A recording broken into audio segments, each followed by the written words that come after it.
Welcome back to another installment of the Black Thoughts podcast. We're going to be continuing talking about Black hurt and just the topic of mental health. And today we have a guest, one of my good friends, Ebony, who's like just a really thoughtful and good thinker when it comes to this topic. So thanks for coming on again. Thanks for having me. Yeah, definitely. So I guess we'll kind of just jump into it. Just your kind of personal like experience or journey like with mental health. Like what did that kind of look like being somebody like who is Black when that's usually kind of a stigma or kind of a taboo thing. How did your journey with like mental health and kind of discovering it as a thing kind of look like? So originally, starting off, I realized that something wasn't right when I was in fifth grade.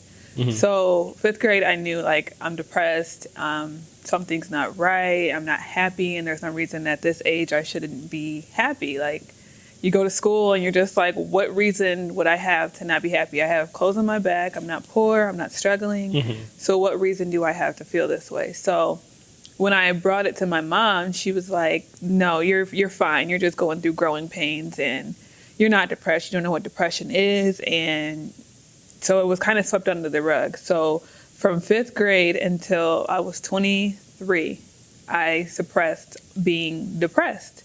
I just thought maybe I'm unhappy. Maybe it's something I'm not doing right. Maybe I'm just behind in life. Maybe I need to work harder. And I was hard on myself. And I feel like looking back now, understanding what it is, it's not my fault that it was swept under the rug. Mm-hmm. I blame my mom because she feels like being depressed is a white thing.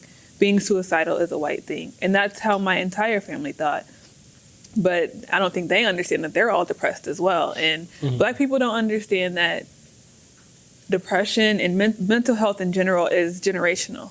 Mm-hmm. So from my grandmother sweeping it under the rug to my mother sweeping it under the rug to me, and I feel like I was the one to break that generational curse because I'm not going to make my children, my future children, feel like this is not a thing. I don't care if they're 5, 15, or 50. Mental health is mental health. Like it's an issue, and it needs to be addressed more in the Black community and the Black families. Yeah, most definitely. The fact again, like I think you told me before, like that it first happened in fifth grade, and just thinking about that's a lot of like weight to kind of come to that realization and all that. Yes. And just especially like since you carried it till you're like 23. Yes. What did a lot of like kind of your distractions or just kind of like suppressing kind of a depression kind of look like? Like what did that kind of look like in your like life? Like if you could pick out certain parts from fifth grade to year 23. Yeah. So I was very defensive. I was a very defensive person. So if I ever felt like something was being taken away from me, or if I felt someone was coming down on me, I was defensive about it. I was a fighter. I was mad all the time. I was a bully, believe it or not. I was a bully in middle school. Relationship-wise, I didn't have boyfriends because I didn't feel like they could handle what I had going on. And I didn't want to take that weight and put it on someone else. So I didn't have a real boyfriend until I was like 17. And then that only lasted for like a week. And then that stopped.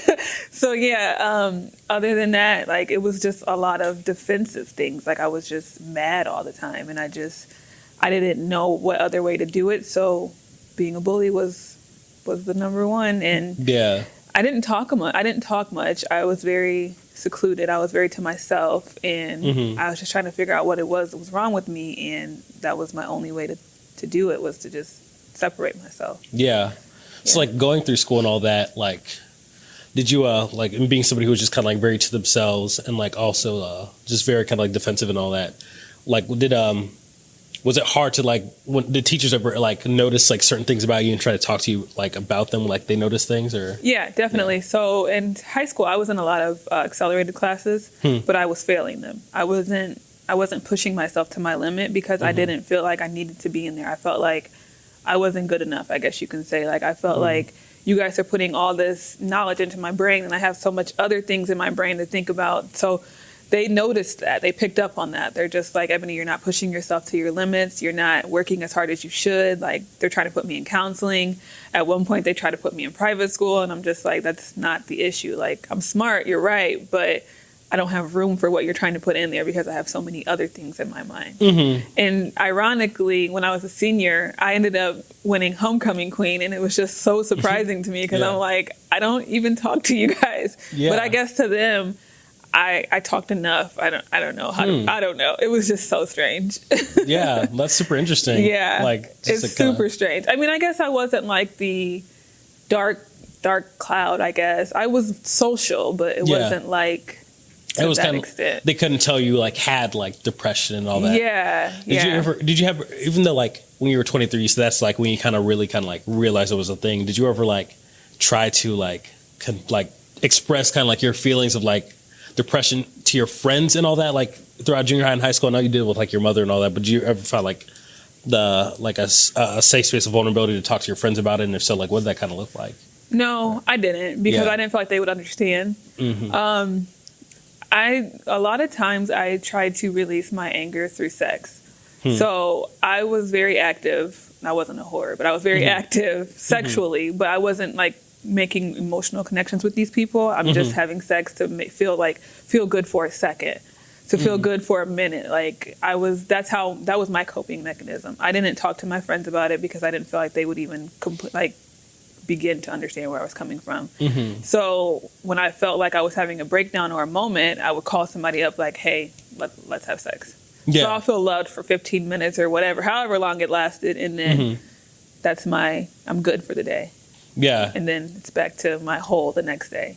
So that was like a big coping thing. Yeah. Yeah. That's important. I mean, the fact that you're like, I think a lot of people like cope with that, like in kind of like those spaces like junior high and high school. 'Cause like, that's when you have that first kind of interest in it. And then like, if you're going through things, you don't know how to express it. Like that's kind of like a medium that people choose. Right. Yeah. Because especially women, and I grew up without my dad, and I try to explain to people all the time that are coming down on women, like they have daddy issues and they're just being whores. Like people don't understand, like daddy issues are a big thing. And then when you're going to your mother, which is the only other source that you have, and they're not understanding you, you're going to look for that void anywhere you can. So this is why a lot of women are whores. This is why a lot of women are strippers. This is why a lot of women are out there seeking attention from irrelevant people, because they're not getting it from the people that they need it from. That are close to them. All that. So I'm not saying it's okay to be a hoe, and by any means, but what I'm saying is I understand. I get it. Because they're trying to fill a void that's just, they're doing it the wrong way, but that's the only way they know how. Most definitely. Yeah. Yeah, so now going to when you were like 20, was it 25 you said? Like it was kind of like your first like kind of like encounter with like, okay, like this is what kind of like building the things of just like making like your mental health better in a sense. Yeah, so I discovered that what it was when I was 23. 23. Yeah, I was 23. And then once I discovered what it was, I was suicidal. I had 3 different suicidal attempts. Attempts because I knew like I don't want to die, but I don't want to be here right now. So I knew like I took pills a lot of pills. I drank a lot, same time. And I knew like, okay, this isn't enough to kill me, but this is enough to put me down for a second. So once I realized at 23, like this is what I'm going through, that was my 3rd attempt. My first attempt was in 5th grade. Second attempt was I was a sophomore in high school. And then the final one was when I was 23. And after that, I'm just like, I don't want to feel this way anymore. Like I have control over myself. I got to stop depending on my mother or my friends or anybody to understand what I'm going through. I have to understand myself, what I'm going through, and then work through this myself. And still to this day, like I'm still battling with it. Like depression, I'm still like, people think depression is you get treated and you're good. No, depression comes and goes. It comes in spurts. It doesn't just go away. It can be treated, it can be calm, but it doesn't just go away. Yeah, most definitely. Yeah. So like what are some of the habits or even the practices that you had to like kind of learn to integrate in your life to kind of like make it less of a thing, or just to kind of like live less in that space of depression, like when you're like 23, like, and even now, like getting out more, like, and when I say getting out more, I mean like doing healthy things, like meditating is number one. That was the number one starter for me. Meditating and understanding, like clearing my mind first thing in the morning. Whatever I wake up with on my mind, I'm making sure that I clear that before I go encounter the world. So that's number one. Secondly, was actually opening up to people and stop feeling like I have to be, like, I have to confine everything. That's why, like, I post a lot of things on Facebook about what I go through and my mental health, because I feel like not only is it good to let that out, but other people are going through it. So when you talk about something, you're opening up that discussion for other people to talk about it. So it makes it a little easier to deal with, because you're like, okay, I'm not in this by myself. Because my family's not understanding, or my friends are understanding, there are strangers that understand. And sometimes it's better to talk to a stranger about things that you're going through, because they're not there to judge you. They're just like, I understand, I can relate. This is what we can do. Things like that. Writing definitely was another thing that I did. Releasing. I'm an emotional writer, so when I'm going through something, I always write. Whether it's love or life, it's just always, I'm writing it down. Like, even if it's not poetry, it's just simply writing it and releasing it. Yeah, I mean, that's just the medium of expression, definitely. Yeah. It's like definitely help. Yeah. So like knowing you, like, you're a big music person, like really, like, Yes. I think we've had like countless conversations on this. And when I kind of look at like the culture of like rap specifically, we have like the kind of the Xan culture, just kind of like the drug kind of like glorifying like culture that kind of like further kind of like induces those like depression like places. And then we have like versus the culture of rap, where rappers are being honest about kind of their flaws, their depression, and this is that and the other. Like, was music ever like a help like in that kind of sort of way for you? Always, yes. Yeah. So I forgot to mention that as well. Music was always my outlet. So, like you said, we have this new culture of Xans and drugs and stuff. And at first I was completely against it. I'm like, I hate this new music. But when I sat down, I'm like, these people are really crying for help. This is their cry. Like, me writing it is no different from them rapping it. So if someone was to go through my notebooks, they probably think that I was just as crazy as these rappers, but really it's just like a cry for help. Like, listen to what I'm saying. Like, I'm not just trying to be cool, which I'm not saying that some of them aren't just rapping to be cool, but what I'm saying is there's a hidden message behind everyone's music. And I did go to music to listen to it, because I'm like, maybe I can hear it. So maybe they're going to tell me what I need someone to tell me. And so that's why I listen to a lot of Kendrick, a lot of J. Cole, a lot of that, because it's like they're talking about things that I'm going through and I don't talk about. Yeah. So it's like a conversation with an imaginary friend. Yeah. No, seriously though. So you would say like that was kind of like a big part of like a healing process too, of just like definitely. Kind of it's going very through that. therapeutic.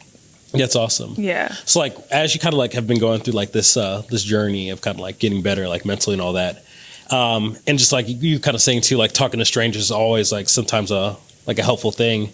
Have you ever had instances where like people kind of like found permission to kind of be vulnerable with you off of just kind of like all the time? Yeah. All the time. So I'll have people like message me on Facebook, hey, I know you don't know me, but I read your posts a lot. You don't understand how much you inspire me, and you don't understand like a lot of things that you say I'm going through and I'm scared to talk about, and you've just given me strength and stuff like that.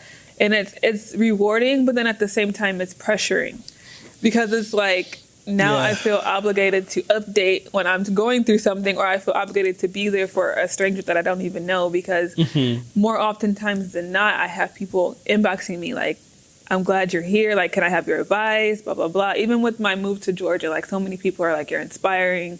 So when I came back, I felt like I let them down.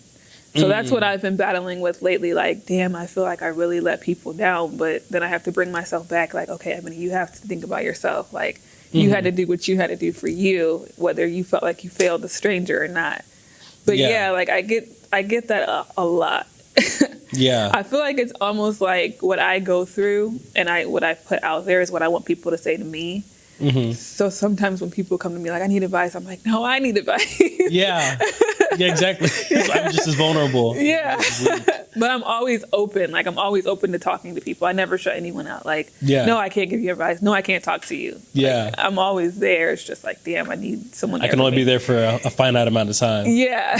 Yeah. That's awesome. Yeah. So like, as you kind of said too, like you kind of feel as if like you've kind of breaking kind of like a generational curse of being honest about like your mental health and all that. Like, as you kind of like went through the journey and kind of like are always kind of returning back to like obviously your home base, being around family members and all that. How do you kind of notice the ways that they kind of unhealthily kind of neglect the topic of just like being vulnerable and all that? Like what did you kind of see with that kind of like community, I guess? Still, like, after I've come out about it. So when I came out about my mental health, sorry, I lost where I was going. it was still one of those things where, okay, thanks for opening up about it, but I'm still not buying it, basically. So unhealthily, like, I'll go and try to get people to understand what I'm saying, and they're still opposed to the fact that this is a real thing. For example, my mother, she is stuck in her ways. She is not changing for anyone. And I tried to explain to her, like, Mom, you're depressed. And her outlet is shopping. She shops till she drops, like, crazily. And she doesn't understand, like, this is your coping mechanism. Like I said, sex was mine, this is yours. Like, you shop till you drop, and you don't understand, like, this is you trying, this is your cry for help. And so, like, unhealthily being around that, I'm like, okay, we all need to be in this together, because I'm trying to get better, so I need all of us to get better. And sometimes, like, me moving to Georgia was my runaway. I had to run away from what I was going through, and this is why I'm back, because I went away and everything followed me. Like, I'm still getting texts every day, like, this is what's going on at home, this is what's going on here, and I'm like, okay, it's still there. I can't run away from it. So knowing that I had to come back home and address what I'm going through, and then try and leave with a healthier mind, that, yeah. Yeah. So you're just kind of followed. So. Yeah. So how have you kind of learned to kind of like live amongst people who kind of like refuse to acknowledge mental health while still kind of remaining yourself and still being a helper and an ally? Like, how do you kind of find the balance of like knowing when to stay and then knowing when to kind of like still kind of keep yourself kind of like in a good space? Like, understanding. I'm an understanding person, and I try to understand good and bad people. Even, like, I watch a lot of murder documentaries, and I'm like, damn, I kind of understand. As sick as that sounds, it's like, okay, you understand the mind. It's like, some people don't have control over certain things. So, like, just because I was brave enough to address what I'm going through, everybody's not there. So that's why it's easy for me to sometimes be in a position to be around it. But I also know, to protect my energy, I have to bring myself out of it. I have to bring myself back. I have to know when enough is enough. So a lot of times I'll disappear for 3 days in a row and won't talk to anybody. Maybe you'll see me on social media, but I won't talk to anybody. I won't reach out, because I know, like, I have to protect where I'm at right now, because I'm not right where you guys are at right now. And I actually just talked about that earlier, because my friend texted me and she was like, wow, you haven't been there for me the way I need you to be there for me. And I'm like, I'm sorry, I don't have that to give you right now. I'm trying to figure me out, and I don't have that energy to give you right now. Like, and I feel like as friends and family, you should understand that people you love can't always be there for you. You have to know, like, just because someone disappears, they're not acting funny. They're just going through it, and you just have to understand that they just need their space. They'll be back. They're not going anywhere. Yeah. And I think that's what's helped me a lot, is just understanding, like, when I'm going through it, like, I know I need to bring myself back. So when they're going through it, maybe they're not going to acknowledge it, but I know. So let me give them their space too. Give them their space and not feel a need to, like, give them an answer that is your answer, and just let them find their answer. Right. Because everyone has their own way. Like, you can't force yourself or your way on someone else, because that's just going to make them withdraw even more, like, and be more in denial about it. Like, you're just trying to do that because that's what you went through. Like, no. That's awesome. So, like, the final question, I guess, when I kind of think about this, like, with everything that you've kind of, like, learned in kind of your long span of just kind of, like, wrestling and continuing to wrestle with this, like, what would kind of like be like something that you've learned just being somebody who's a woman of color, and being in a household of like people who kind of like don't know how to like deal with mental health? Like, what kind of like advice, I guess I would say, would you give somebody who's like in that same space of like understanding their mental health, but being around people who don't want to look at it or don't know how to look at it? Like, how would you, like, what would you kind of tell them, I guess, in the space of like how to kind of like figure that out in a sense for themselves, and maybe be an ally to their family members? My number one thing will always be, it's okay to not be okay. And when I say that, I'm saying, like, just because they don't understand you, that doesn't mean that you have to put on a happy smile or you have to fake like it's not there. And also understanding that no one's coming to save you. No one in any situation, like, even if you're not going through mental health in a Black community, we have a tendency to wait for someone to come save us instead of just going out there and getting it for ourselves. So, like, being in a household that they didn't understand, that was my like push, like, okay, Ebony, well, you need to figure this out on your own. Like, you need to understand like what it is you're going through, acknowledge it, and figure it out on your own, so that when you go through this again, you're not going to be dependent on that person that understood you. Like, for example, if my mother was to be comforting, she would have been my only source of comfort. So if something was to happen to her, God forbid, if she was to pass away or something, I would be completely lost again, because that was my only source that understood me. Yeah. So I guess that made me stronger, as understanding that I'm in this by myself, basically. Like, it's up to me to save me, and I'm in control of what happens and what does not happen. Yeah. And I guess that would be my advice to anybody else, is like, though it may feel lonely, you have to understand that you're the only person that can heal yourself. Yeah. Most definitely. Yeah. Well, thank you for that. That's great. Well, that's all we have for the Black Thoughts podcast, the Black Hurt segment. Thank you again, Ebony, for coming in and sharing. Thank you. Appreciate it. Thank you.